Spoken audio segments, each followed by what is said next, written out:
Well, vlog lang tayo about yung mga natutunan natin sa calculus, no, sa differential calculus. Kaya nga differential, no, yung increment at decrement ng isang bagay. Meron niyang meron niyang reference. Meron niyang reference. Whether it's time, any quantity, with respect to any quantity, ang pinaka-common na quantity doon is yung time. Laging with respect to time, respect to volume, yeah. Yung logarithmic and exponential differentiation, it's more about yung incremental change with respect to a certain number. Yung exponential, it is within yung sa sarili niya, multiplied by itself. Yung logarithm naman,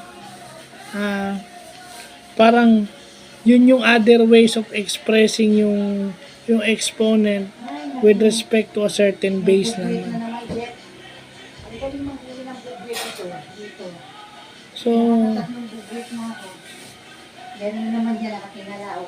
So yun lang yung natutunan natin.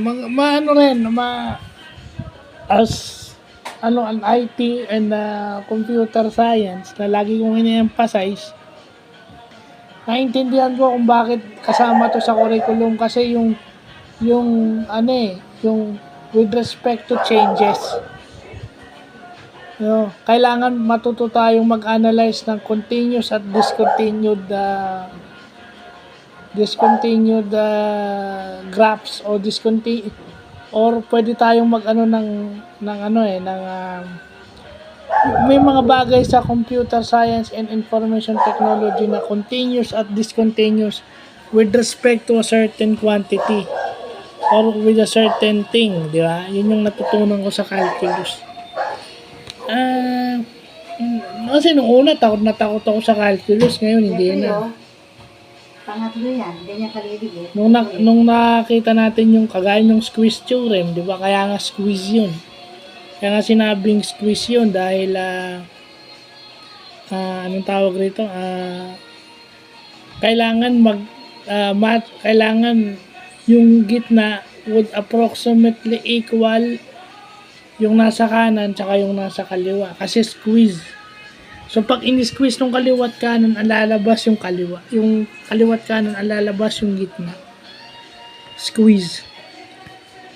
So, kung sino man yun, si Newton ata yung unang nagbigay unang nakadiscover nung differential. So, yun. Diba? At saka may differentiation na with respect to a certain thing, hindi naman lahat dinidifferentiate. Yun yung partial differentiation. Lagi kang may tinitig ng bagay o may reference ka lagi sa calculus. So, yun lang pa.